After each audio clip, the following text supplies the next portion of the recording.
We're at the brand new Wolf and Company in Bay Village, and I've got Chef Grant Thrasher with me. You are a part of, I feel like Bay's having a moment now, aren't they? Like culinarily, and cool restaurants and places opening up, right? Absolutely. With all the new space coming up, we're thankful for Bay Village for one, let alone having us. But it's just cool to be part of the new movement. Essentially, we're scaring away from Ohio City, Tremont, and now it's coming more west side. So everybody's being able to explore a little bit more and a little bit less travel as well. But for sure, like for people that live kind of in this area, you don't have to go further west to some of the bigger suburbs that have some of the chains, or further east going downtown for a great locally owned restaurant. So what does Wolf and Company specialize in, and what are we gonna make? Because I'm really hungry, Grant. So Wolf and Company, one of the big things that we really wanted to hit on the nail was that we want to go full scratch kitchen. The only thing we're not making essentially is mayonnaise, because it's kind of overrated. We don't have to do all that. But we wanted to basically put out the best product for the common public, but as well as bring a little bit more upscale, rather than just like a fast pizza joint or like a normal localized bar. We want to raise the bar a little bit, just because the growing scene kind of requires all of that. Yeah, for sure. I love that. All right, so what are some of the favorite things on the menu that you're going to show us today? So today we're going to do the green bean gremolata. We're also going to do what we call the wolf's bone, which is our bone marrow, essentially. Oh, you don't see that on a lot of menus. Not at all. And then we're going to do our Italian sliders. The cool thing about Italian sliders is not only are we making all of our mozzarella in-house, but we're also making our focaccia, whether it's this morning or the following morning. And this is, look at this, this is an impressive piece of focaccia, my goodness. Yes, you definitely will not leave here empty-handed. It's beautiful, it's beautiful. Okay, and these are all kind of the shareables that you have available. Absolutely, okay. Yep. All right, throw it in the oven there. So the only thing with the bone marrow is we just top it with our seasonal compound butter. We change it every single season just to depending on what's local or what's the produce-wise in terms of where we're at in Ohio. Sure. We can essentially just play around with it and give everybody a little bit taste of something different. Sure, and compound butter, that's one of those difference makers at a restaurant. You could put butter on something at home, but if you, a flavor boost from a compound butter at a restaurant, it really makes a difference, doesn't it? Absolutely. It's one of those things kind of like soup. The longer it sits, the better it gets. And I firmly believe Firmly in that. Absolutely. All right, so you got a fancy oven over here. So we have our rational combi oven. Shout out to John. But we're going to put everything in here. Cool thing is with this oven is we're able to, control the humidity levels at all times, so you can get that fresh baked bread feeling and completely restores it back to normal.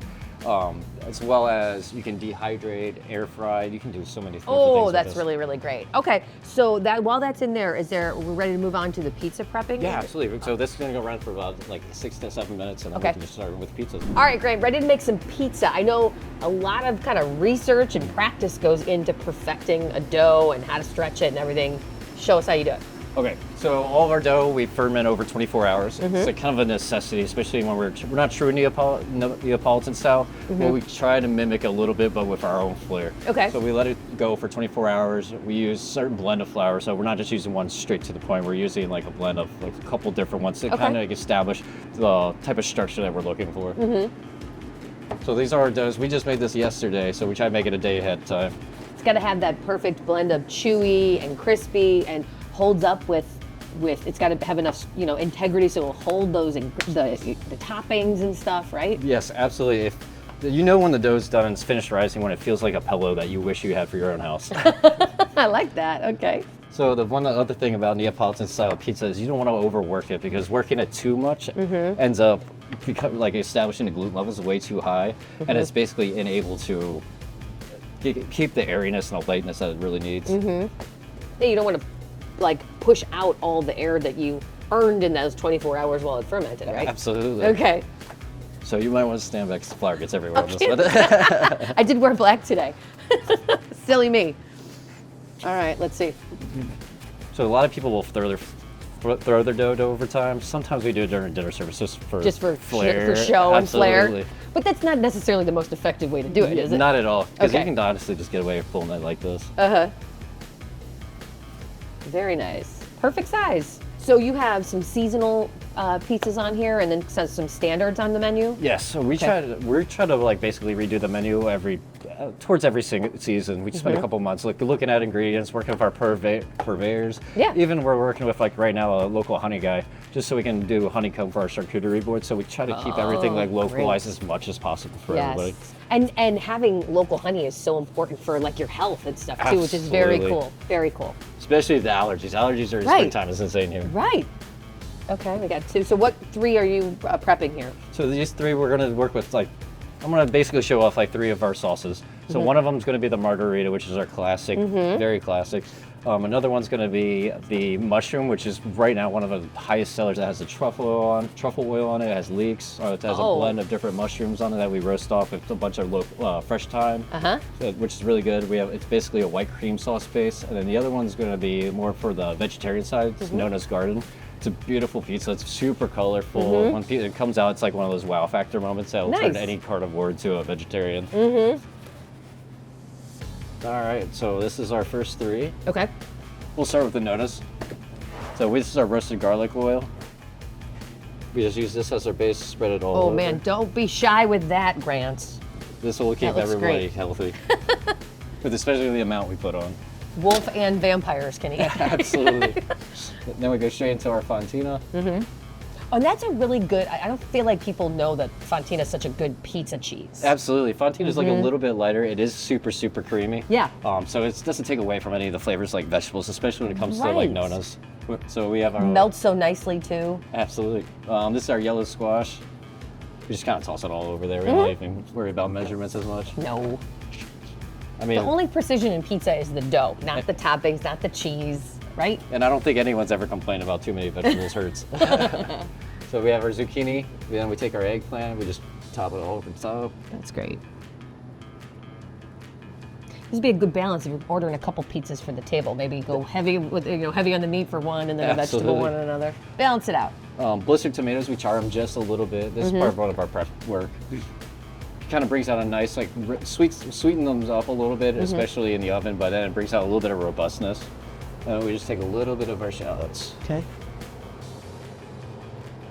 And I feel like shallots is a restaurant secret too. Not enough home cooks use shallots in their dishes. We definitely use less onions than that we use in comparison to the shallots. I'm sure. So this will be our notice. This is our first one. I'll slide this one down. The next one we're going to go right into our mushroom.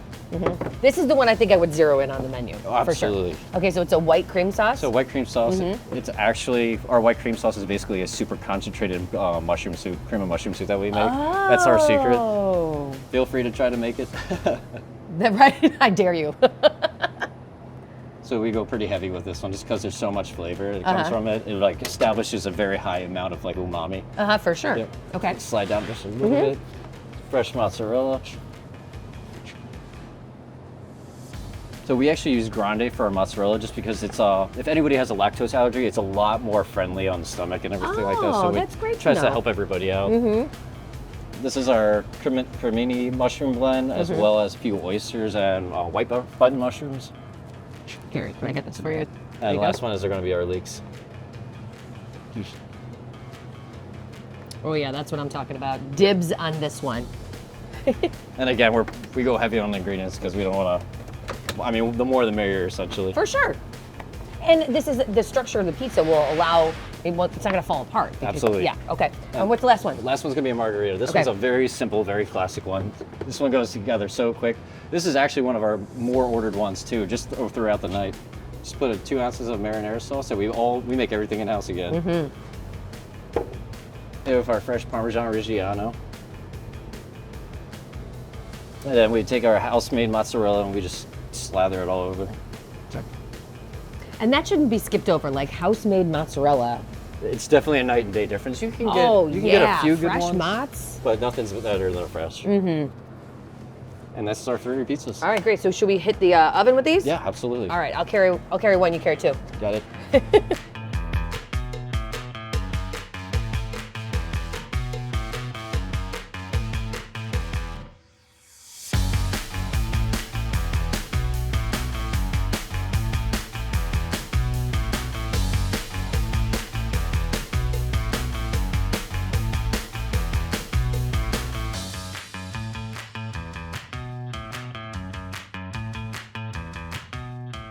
This looks so good. Grant, are you gonna slice this up? Absolutely. So Okay. we're gonna slice up the mushroom. I know you guys can't see it too well, but Yeah, it's awesome. This looks like the perfect amount of toppings yeah. So for my taste. even if you go too much, it looks deceiving just because the pizza oven's so hot. It tends to shrivel up and get rid of all moisture out of all the ingredients that go on top. So it's really hard to tell. That's why we always go heavy as like an insurance policy, so Sure. that way everybody gets Better to have covered. too much than not enough. And this thing fired it off in what, like 3.5 minutes? Yeah, This just huge, beautiful about, pizza just oven? about. Okay. Look at that, wonderful. So we just hit it with, to finish it up, we hit it with our truffle oil. Very nice. Especially on a hot pizza, as soon as the truffle oil hits it, it just releases all the umami. Oh, for sure, yeah. A little bit of fresh rosemary. Oh my gosh, I can smell it for Yeah, sure. absolutely. That's not subtle. Yep. That's great. And then just green onion, that's it. Wonderful. All right, so we have the wolf's bone that came out of the oven. We've got the green beans, and then the sliders that have a generous amount of prosciutto in them, for sure. Absolutely. And what, arugula, and what else is on there? Let's have some fresh buffalo So mozzarella. arugula, the blistered tomato, fresh mozz, balsamic reduction. We have our extra virgin olive oil, and it's basically it. Wow, wonderful. All right, I'm gonna try one of these. Let me find that tiniest one absolutely. here. All right, what are you eyeing on this table here, on this bar? So I'm not you- eating alone. So usually, I mean, I'm down for pizza for right now, but usually the bone marrow is my guilty pleasure. Oh yeah. I can see why this is a big seller. All right, so tell everybody where they can find Wolf and Company and try all these amazing things. So Wolf and Company is right here on the corner of Dover Center and Wolf Road. We open at 4 o'clock for the Saturdays, and then during the weekdays we just switch our hours to 3 o'clock. So don't be shy, come in early. If you have nothing to do, we'll hang out with you. That's right, and the Wolf Hour, right? Was that about? It's like happy hour? Yeah. So our happy hour we essentially call it the Howling Hour. So with that, the Howling Hour, we have like you can get a lot of these appetizers. You can get some of these pizzas, all extremely discounted. Cocktails extremely discounted, so that way you're able to come in and enjoy. Wonderful. Cheers. Yeah, cheers. Welcome to town. Yep. Thank you.